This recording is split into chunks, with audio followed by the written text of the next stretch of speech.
प्रिय विद्यार्थियों नमस्कार। अब अपने सिलेबस के अगले बिंदु की तरफ जा रहे हैं, जिसमें भारतीय पुनर्जागरण या भारत में सामाजिक और धार्मिक सुधार आंदोलनों और उनके प्रणेताओं के विषय में हमें अध्ययन करना है।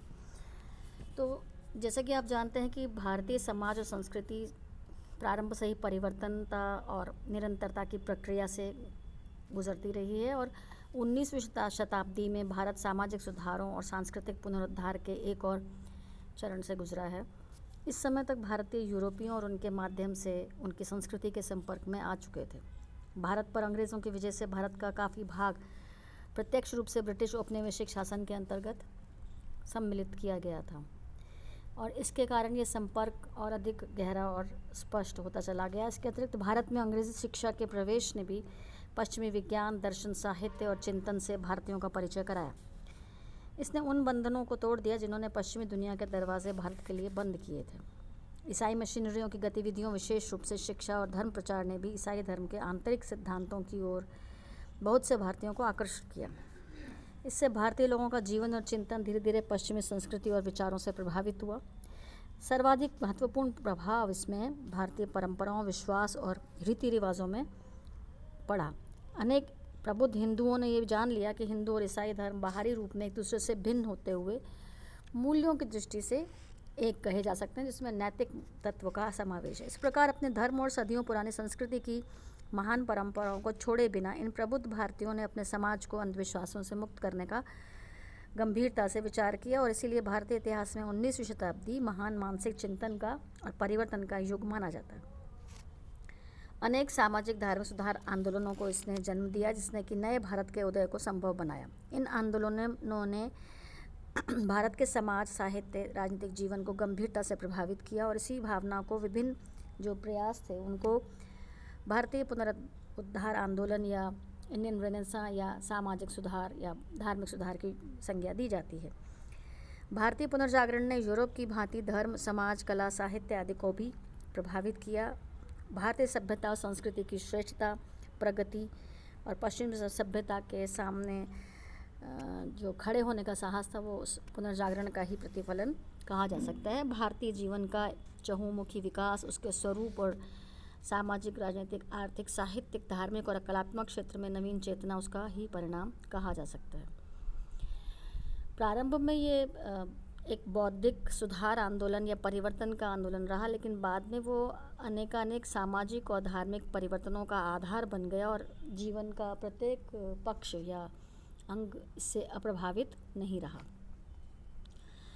भारतीय लोग जो हैं वो अंग्रेज़ी शासन के दौरान पाश्चात्य जगत के बौद्धिक और वैज्ञानिक प्रगति के संपर्क में आए, जिससे कि भारतीयों ने अपने समाज और धर्म के बुराइयों या उसके अंधकारमय पक्षों को समझा और उसको उसमें सुधार या परिवर्तन लाने की उनमें तीव्र इच्छा दिखाई देने लगी।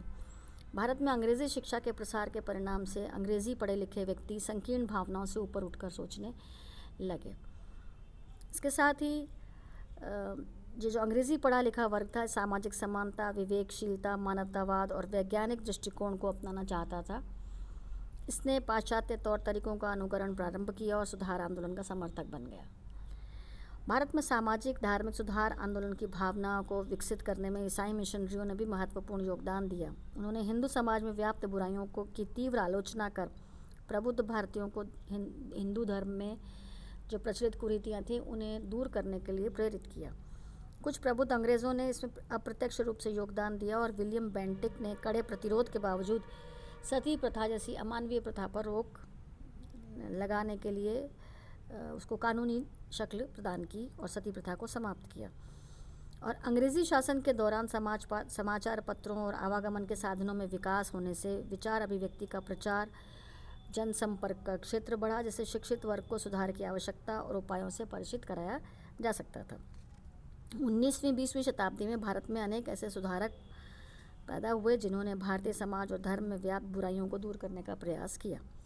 इनमें प्रमुख थे राजा राम मोहन राय, ईश्वर चंद्र विद्यासागर, केशव चंद्र सेन, देवेंद्रनाथ ठाकुर, रामकृष्ण परमहंस, स्वामी विवेकानंद, दादा भाई नौरोजी, सर सैयद अहमद खान आदि।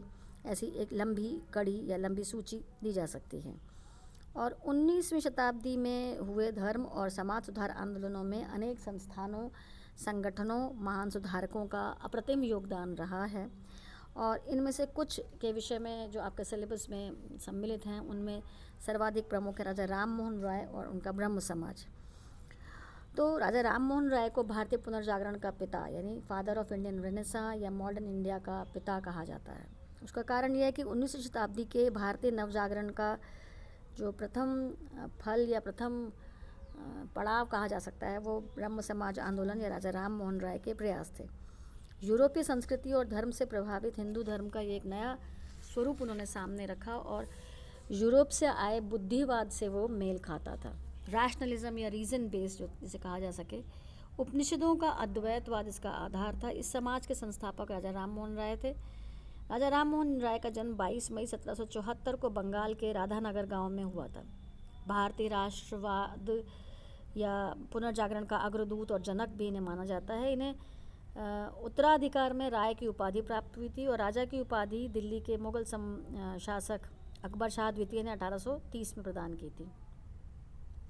राजा राम मोहन राय एक प्रकांड विद्वान थे जिन्होंने अरबी, फारसी, संस्कृत, लैटिन, ग्रीक, हिब्रू जैसी क्लासिकल लैंग्वेजेस जो हैं उनका भाषाओं का उन्होंने ज्ञान उनको प्राप्त था, उन पर उनका समान अधिकार था।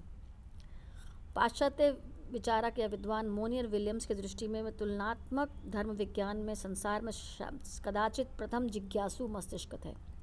तो इतने अधिक उर्वर मेधा के वो धनी थे। यूरोप की सभ्यता और ज्ञान से भी वे भली भांति परिचित थे। तो जो धर्म सुधार आंदोलन के विषय में या धार्मिक सुधारों के साथ समाज में जो परिवर्तन लाने की मुहिम की शुरुआत अगर हम देखते हैं 19वीं शताब्दी के उत्तरार्ध में, 18वीं शताब्दी 19वीं शताब्दी में जो आगे बढ़ सकी परंपरा, उसमें अगर हम नींव का पत्थर या फाउंडेशन स्टोन के रूप में अगर देखते हैं तो वो राजा राम मोहन राय को देखते हैं। तो उनके जो धार्मिक सुधार और उनके जो रचनाएं थी, उन्होंने किस प्रकार हिंदू धर्म की कुरीतियों और रूढ़ियों पर कुठाराघात किया और उसको किस प्रकार एक परिवर्तित एक नए सांचे और नए प्रकार से उन्होंने उसको परिभाषित करने का प्रयास किया। तो उनके ज्ञान या उनके विचारों में किस प्रकार की एक तर्क, एक लॉजिक, एक खुलापन और इस प्रकार की चीज़ें थीं जो कि जनता के बीच आधार बन सकी और आगे के लिए जो आंदोलन रहे या सुधार की गुंजाइश, सुधार की प्रवृत्तियां रहीं, उनमें वो मुख्य भूमिका में दिखाई देते हैं। इसी के विषय में हम आगे चर्चा करेंगे। धन्यवाद।